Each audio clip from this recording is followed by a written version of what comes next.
second speaker, who is Christina Lee from the University of Nottingham, who has been doing very interesting things on in teaching Viking Studies. Teaching Viking Studies, and she's going to talk us through several years of her teaching in terms of using VLEs and VLEs. Thank you very much for having me. It's always a little bit daunting being at these events where there are people who are so much more sophisticated. What I want to talk about is using VLEs for the past. Because at Nottingham, medieval studies have to be done in all 3 years of the degree. And we also offer postgraduate degrees in medieval studies. I think some people will groan thinking back about Old English. And because our students come with very different perceptions of what English studies is about, well, I thought I'm going to read novels here, and we make them do the older stages of language. We have thought about effective teaching, because we all know that in terms of contact time, in terms of, the background of students, it sometimes can be very difficult. So in the first year, and I probably also should say Viking Studies, we regard the Vikings as instrumental in shaping an English nation and the English language. I always say to my colleagues, if it weren't for the Vikings, you'd be ruled from Tamworth today. So I think, so it did make a difference, and it's not as horn-helmet and as outlandish as it sounds.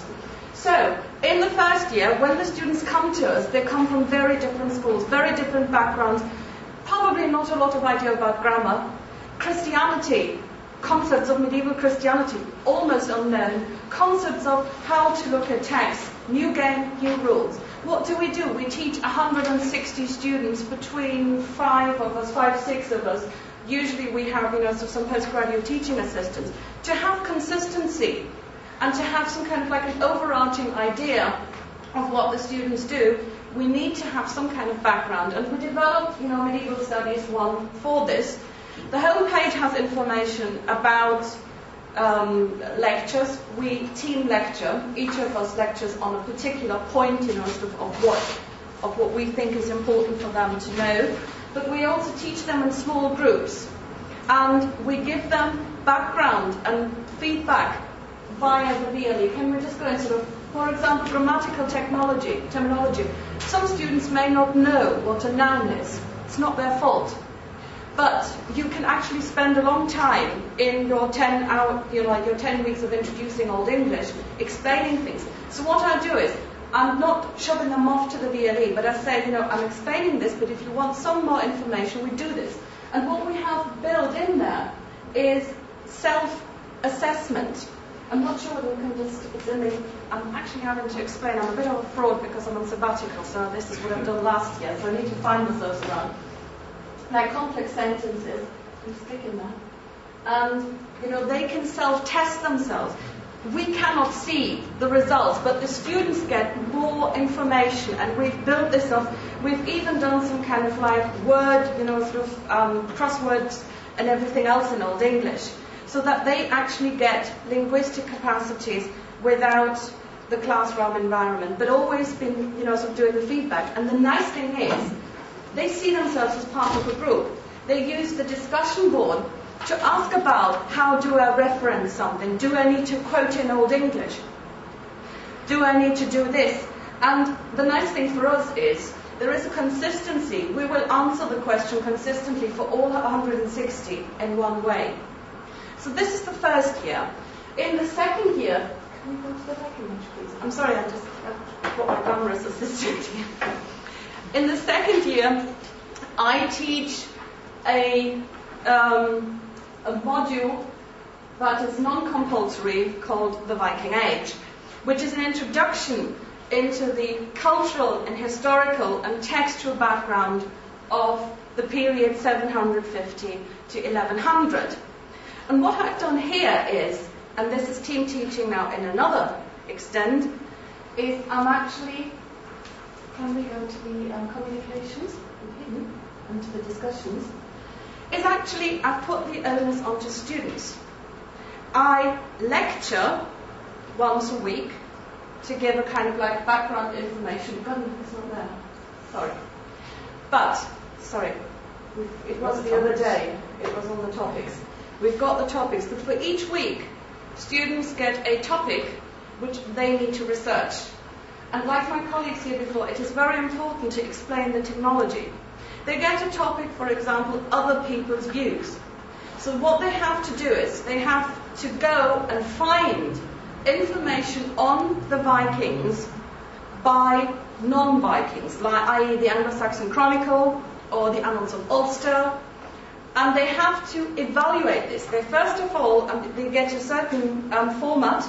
They have to describe what is it, who wrote it. They have to assess this, evaluate this, and then post it up onto the discussion board. All seminars are run on student contributions. All seminars are run by students talking to students.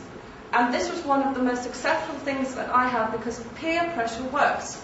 Students for every week have to think of something, prepare something, and then come to the seminar talking about each other's work. They have to evaluate what the other person is doing, and they have to ask questions. It requires a certain flexibility from yourself, because you don't know what they're going to bring in. And sometimes you have to do a little bit of quality control and say, perhaps not the best, but you need to empower them. And I have got a function where I can, talk to them hidden, to the individual one, and I use this by saying, do you want to rethink this? Do you want to update your posting? Another thing that I've introduced for the Viking Age is we're using Elsa Rosedal, who's one of the big Viking scholars in Denmark, as a textbook author. I met Elsa, and I said to Elsa, I'm doing this VLE thing. And she says, well, I don't do anything with the internet. And I said, okay, Elsa, would you be willing to do an online lecture? And she says, I don't know. And I said, what we're going to do is, I'm going to provide, so the technology. I've done the simplest. Simplicity is king. I've actually put a chat room up. I have divided my students into various groups because if they all start firing the questions, it just goes. And I said, we're going to talk about Viking identity and what kind of markers of identity is that different from English identity. Each group decides on one question, and you bring an example that you probably want to discuss with Elsa, since she is Danish and you're English, and we're going to talk on this in this online forum. And all it takes is for Elsa to be at a certain time at her computer and to log herself into the system, which we have done. I'm not sure whether it's there because the chat room, it's usually destroyed, but I have afterwards saved it and put it back onto the discussion board so that students did not have to do any notes while this was happening. So they could read it up later on, because I wanted them to participate. And it was wonderful because all of a sudden it says, hello, this is Elsa talking to you from Aarhus. And they're saying, hello, this is Nottingham. And the students came back and they said, that was the best lecture ever. I felt taken seriously. This is the woman who's writing all our books, and she's talking to us. And from that idea, I'm going to skip for time my third year module, which is on Edda and Saga and learning Old Norse, which is similar to that. From that idea, I'm developing something that's coming up, that's Edda and Saga. Here we're doing text. Can you do this is they can hear Old Norse. We have one of the big Old Norse scholars reading this. Is he going to come in? And so they have a little bit of fun with that if they want to hear not just my Germanified Old Norse. Is it booming? Hann lætur í sverðinu á báðri miðjum svo að blöðrefinn hljóðkútum baki. Féll hann dauður niður en blöðrjóðkútum. But this is one of the big Norse scholars they will read as part of their textbook authors. So we've got them reading this, a real Icelander, stuff reading this. But I'm teaching this with another colleague, and here the VLE again works very well. She is a hardcore grammar person. I regard grammar as something that is a means to an end. They have to learn a bit, to understand, to go into the original text. But I have all groups together for the discussion. So having a VLE is actually quite good in terms of we have to talk about our teaching. We have to do the same thing. We have to work to the same purposes without being too restricted. And I think it's quite good, in expanding student numbers. Now, a project that is coming up and that I wanted to present, but being on sabbatical and my counterpart being on sabbatical, is a team-taught course with the University of Oslo for MA students. I have teamed up with a colleague at the University of Oslo on a module called Virtual Viking. We are going to talk about the Viking Age in the Irish seaboard region, because so far people have always thought, the North Sea was the big Viking water. It isn't. Ireland, and there is a lot of new research and a lot of new excavations coming out, is the up-and-coming Viking Sea, and a lot of changes have come from the Kingdom of Dublin, influencing the Kingdom of York, probably influences in textile sites, probably influenced the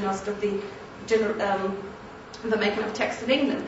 What we have said is we're going to team up students via a VLE. And what they're going to have is, instead of having the generic chat room and the generic talk, they will have little compartments where they work themselves. What we're going to do is we're going to share the resources, one bibliography, and we have to make sure that, they can read all the texts. So they have to decide, can we just go back into the homepage, and can we just go back into the communications, I think? Discussions and body profiles. What we have is we're going to set up a body profile. So a student who is interested in text or in the translation of text will be teamed with a student in Oslo who is also maybe a textual scholar. Someone who is a historian, because at MA level, it's a bit more fluent, we've got more interdisciplinarity, will be linked to a historian in Nottingham. They have to do 2 pieces together. The idea behind this is that students at MA level learn international collaboration at a very early stage, and also the pitfalls of communicating via the web. But it's not all online. We will have 2 lectures given by me, 2 lectures by my colleague. They will be filmed. There will be, they will attend the same lectures. And at the end of it, as a little bit of a bonus, we're going to do a field trip to Dublin.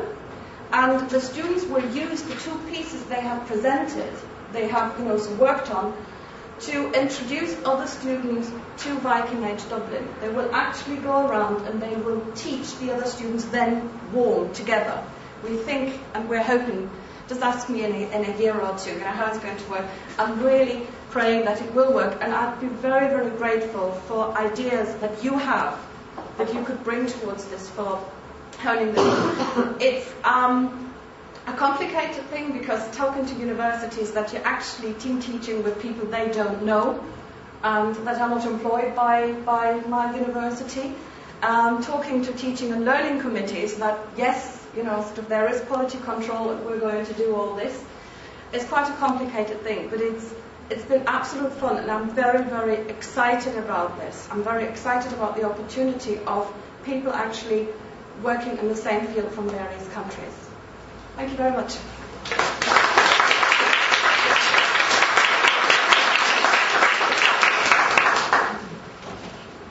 Any specific questions for Christina?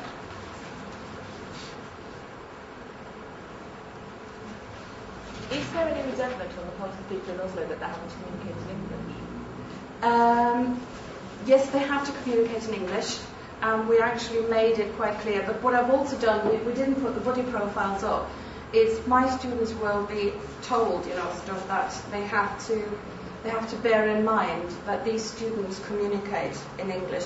A lot of modules in Oslo are now taught in English. It's quite amazing. The University of Oslo has discovered that international students bring in international fees, and so I shouldn't be saying this, but also, so they have gone to teaching whole courses in English, and the students are usually excellent.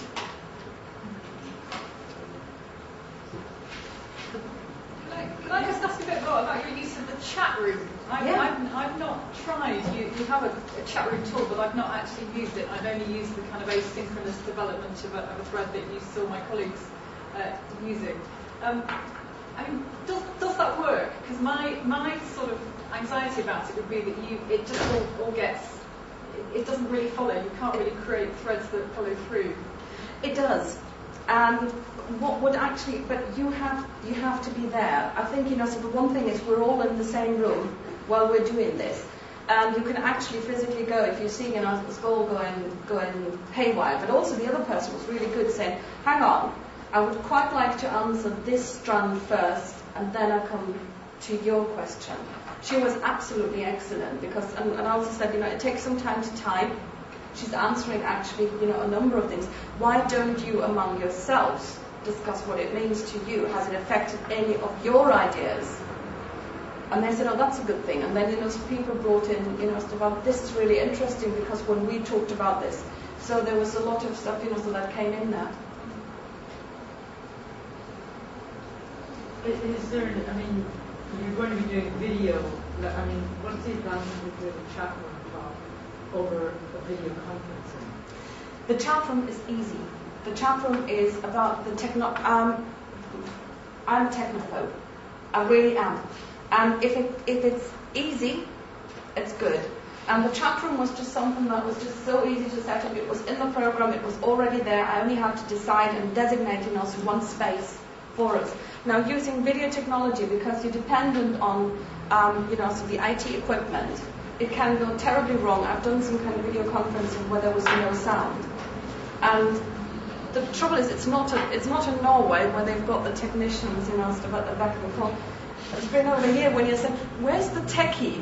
And it's really, you're wasting a lot of time then, sort of saying that something breaks down, or the server is slow, and, things can't be streamed very. It's all getting better. Technology is getting a damn sight better. So this is the first time that I'm actually attempting this. Because before I've just steered away simply because I can't fix it. And if I can't fix something, I don't like teaching with it.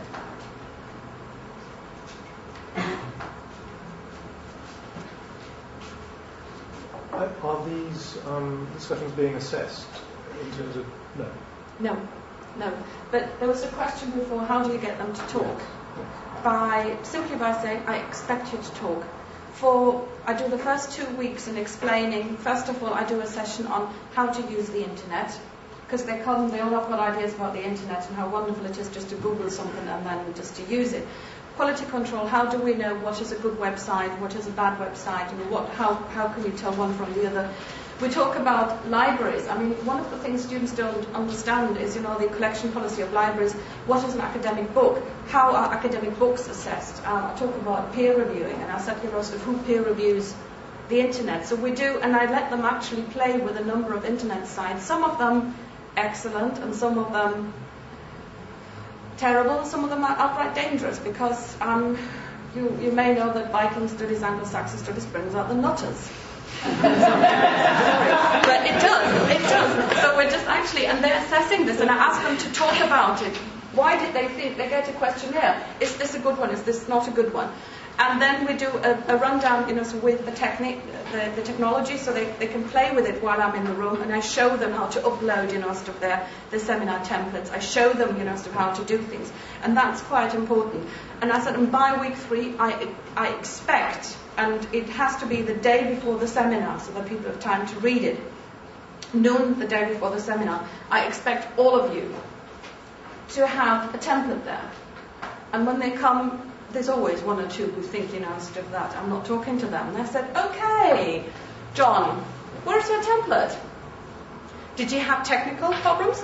I hope you brought it along. And they usually, kind of get it. And I said, well, it's really, really rude because you're supposed to be taking part in the discussion and you're supposed to be bringing in some expertise. What I tell the students is that by preparing a template, they actually have a lot of ideas for their essays. I always give them the carrot and the stick, so you have to do this. But, when you're writing your essay, and you can go back to the expertise, because what they also have to bring on the seminar templates is further reading. They actually have to go into the library and, find something on this. You have a peer-built bibliography that, you can go back to, and you can use the books. So it actually is something that works. And one of the best things that I once had is one of my students broke her foot. And she said, thanks to us using the VLE, she could participate in the seminar, despite the fact that she couldn't come in. and she really didn't want to miss because it was on women in the Viking Age, and she had so much to say on Viking women, and she really wanted. So she was just sort of kind of busy, stuff, doing some kind of stuff in the background. So it worked very well.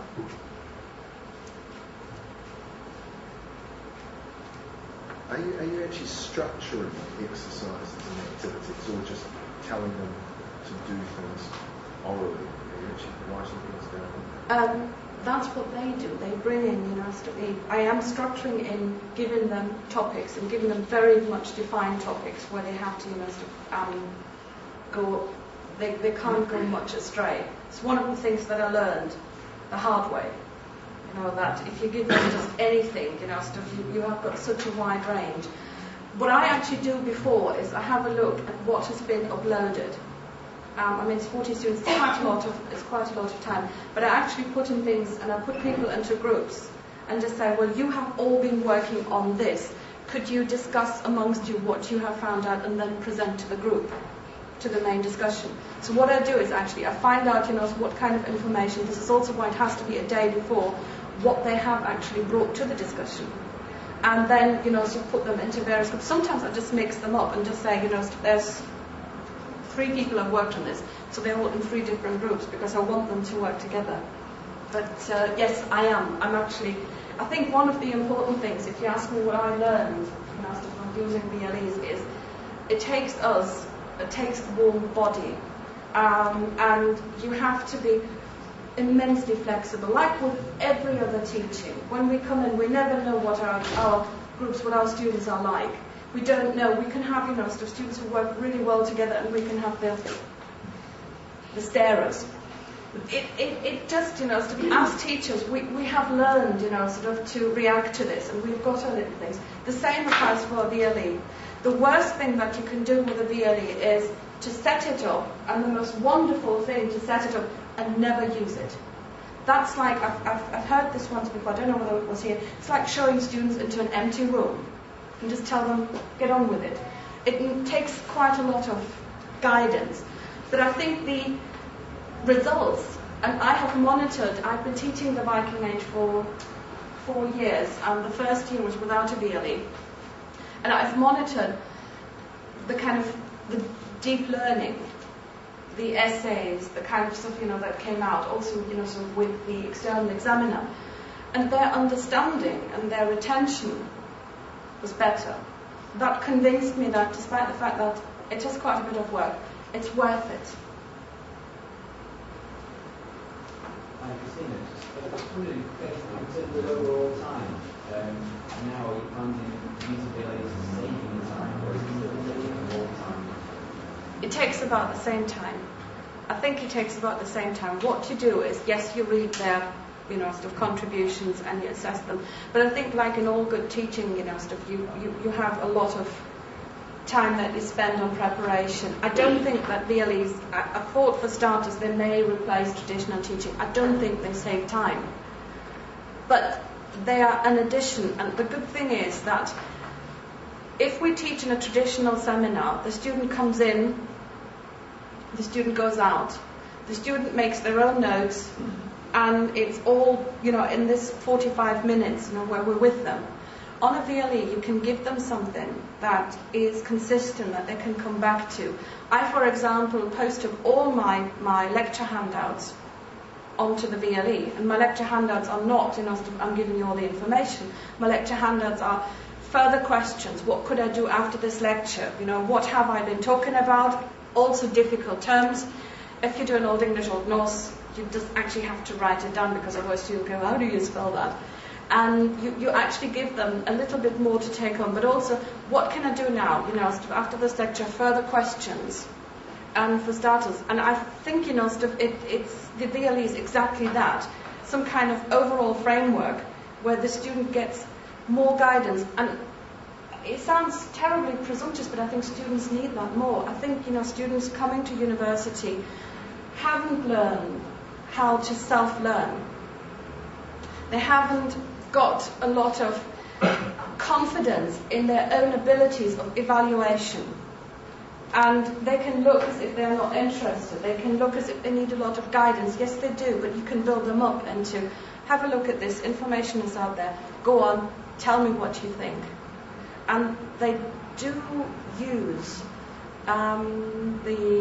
I always put fun things and things, but they do use the discussion boards, and not for frivolous things, but for talking about it. That was one of the best things that I found out, so that students actually start talking to one another, and not just to me,